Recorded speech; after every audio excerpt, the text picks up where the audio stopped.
আমার আপন মা আমার স্বামীকে নিয়ে হোটেলে যাচ্ছে। বিষয়টা যখন আমি নিজের চোখে দেখতে পেলাম তখন যেন আমার চোখ একেবারে কপালে উঠে গেছে, আমার মাথায় একেবারে আকাশ ভেঙে পড়েছে, আমার অন্তরাত্মা থরথর করে কাঁপতে শুরু করেছে, আমার মনে বিভিন্ন প্রশ্ন জাগতে শুরু করেছে। আমি তখন সঙ্গে সঙ্গে পিছন দিক থেকে আবার মা এবং আমার স্বামীকে ডেকে বললাম, থামো মা, এখানেই দাঁড়াও, আর একটা পা তুমি আঘাবে না। আমার মা এবং আমার স্বামী চট করে দাঁড়িয়ে গেল। দুইজনই আজকে আমার কাছে অপরাধী, দুইজনই আমার প্রিয় মানুষ।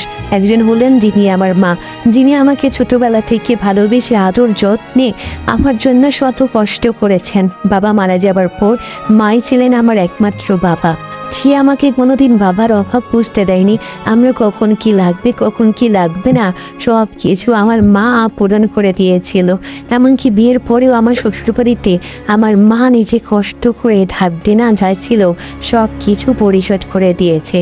আর একজন হলো আমার স্বামী, যাকে আমি পাবো বলে জন্মের পর থেকেই অপেক্ষা করেছিলাম। নিজের স্বামীকে আর নিজের আপন মাকে এভাবে যাওয়া দেখিয়ে আমার অন্তরাত্মা যেমন কাঁপতেছিল তেমনই আমি বেহুশ হয়ে যাওয়ার উপদ্রবেও পড়েছিলাম। আমার স্বামী আমাকে অনেক ভালোবাসতেন, কোনোদিন আমাকে বলতেন না মা, কোনোদিন বলতেন না যে তুমি এটা করো ওইটা করো, তোমাকে কাজ করে খেতে হবে।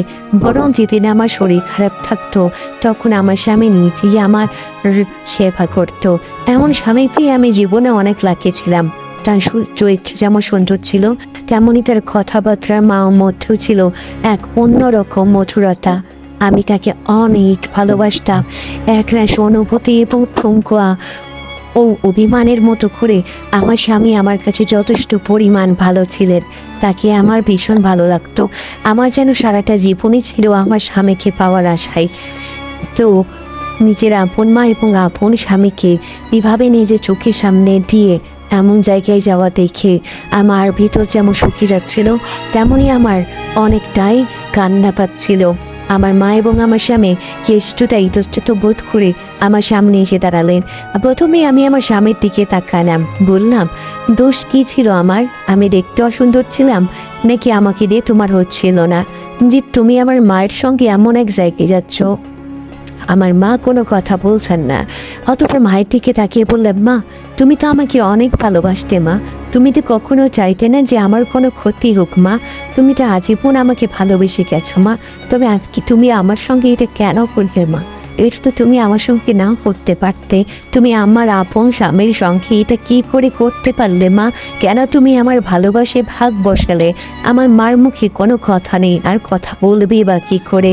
আমার তখন মনে হচ্ছিল দুইজনের গালে দুটা ঠাস ঠাস করে থাপ্পড় চড় মারে দেয়, কিন্তু থাপ্পড়ে চড় মারলেই তো অভিমান ভালোবাসা পালাই না, ভালোবাসা পালাই না, প্রতিশোধ আমি গ্রহণ করতে চাচ্ছিলাম না। আর তারা আমার এতই আপন ছিল যে তাদেরকে থাপ্পড় চড় মারার মতো সাহস আমার ছিল না। আমার মা তখন বলল, দেখ মা, তুই যেটা ভাবতেছিস সেইটা আসলে ঠিক না, তুই আমাদের অন্য কিছু ভাবতেছিস, কিন্তু এমন তো কোনো কিছুই না। আমি তখন বললাম, মা, পিছনে দেখো, পিছনে হোটেল, আবাসিক হোটেল, আর অন্যদিকে আমার স্বামী আর তুমি। এখানে এসেছো তোমার রাত 2টার সময়, মাঝরাতে। কেন এসেছো মা? এখানে নিশ্চয়ই এমন কিছু ভালো কাজ হচ্ছে না যার জন্য তোমাকে রাত 2টার সময় ঘুম ভেঙে এখানে আসতে হবে? আমার মায়ের মুখে কোনো কথা নেই, শুধু অস্বস্তি বোধ। অপরদিকে আমার স্বামী আমাকে বলতেছে, তুমি মাথা ঠান্ডা করো, তুমি মাকে আর আমাকে এমন চোখে দেখিও না, এমন চোখে দেখলে হয়তো চাই আমি আর কোনোদিন তোমার মায়ের কাছে দাঁড়াতে পারবো না। আমি তখন বললাম, তুমি চুপ থাকো, আমি এমন চোখে দেখবো না তো কেমন চোখে দেখবো? তুমি আমাকে একটু খুলে বলো তো, তুমি এসব কেন করলে আমার সঙ্গে? কেন আমাকে ধোঁকা দিলে? আমি তো তোমাকে নিয়ে সন্তুষ্ট ছিলাম, তোমার সমস্ত কিছু নিয়ে সন্তুষ্ট ছিলাম, তোমার ছোট বড় সব চাহিদা তুমি যখন যেভাবে বলতে, যতদিন বলতে, সকালে রাতে দুপুরে দিনে আমি তোমার পাশে ততক্ষণ ছিলাম, আমি তোমাকে সেইভাবেই খুশি করতাম। তবুও তুমি আজকে আমার মায়ের সঙ্গে কেন এখানে আসলে? কেন তুমি এখানে এসেছো বলো, উত্তর দেও। আমার স্বামীকে এমন কথা বলায় আমার স্বামী তখন বলল, আমি বুঝতে পেরেছি তুমি আমাকে ভুল বুঝে যাচ্ছ, কিন্তু তোমার এই ভুল বোঝা বোকামি ছাড়া কোনো কিছুই না। আমি তখন বললাম, আমার ভুল বোঝা মোটেও বোকামি না অভ্র, আমি যা বুঝতেছি সেটা হচ্ছে ঠিক বুঝতেছি। আমার কথাবার্তা এবং আমার বোঝাতে নিঃসন্দেহে কোনো ঝামেলা নেই। তখন বলল, আমার এমন সব কথাবার্তায় আমার মা এক সময় আমাকে বলে উঠল, তুই জানতে চাস আমি আর আমার তোর স্বামী কি জন্য হোটেলে যাই? আমি তখন বললাম, এখানে জানার কি আছে মা, আমার চোখের সামনেই তো সব কিছু ক্লিয়ার হয়ে গিয়েছে। তুমি কেন আমার জামাইকে নিয়ে রাত 2টার সময় এখানে এসেছো? আমাকে আর কিছু বলতে হবে না, আমার যথেষ্ট পরিমাণ জ্ঞান রয়েছে মা। তখন আমার মা আমাকে বললো, তোর কচু রয়েছে, তুই কিছু জানিস না, কিছু বুঝিস না, তুই আসলে নিজেকে ভুল ভাবতেছিস। আমি তখন বললাম, তুমি কি বলছো? আমি ভুল ভাবছি?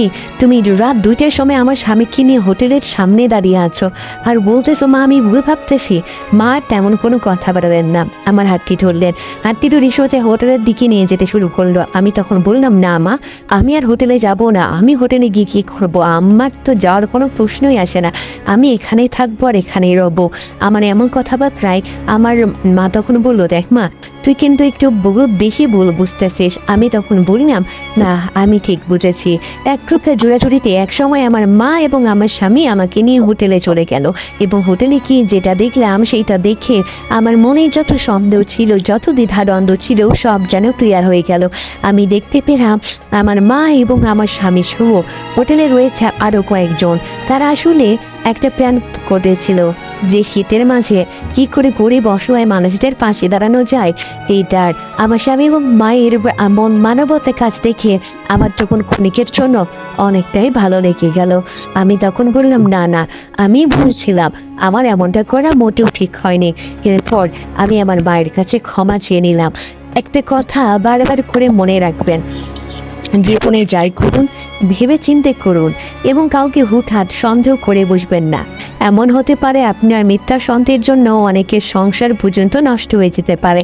তাই আজকে আমি এটুকুই আপনাদের বলতে চাই, যাই করবেন একটু ভেবে চিন্তে করবেন, যাতে পরে আপনাকে আফসোস করতে না হয় যে আপনি মিথ্যা সন্দেহ করেছিলেন, আপনার সংসারটা ধ্বংস হয়ে গিয়েছে। তো আজকের গল্পটি এখানেই থাকুক, সবাই ভালো থাকবেন, আল্লাহ হাফেজ।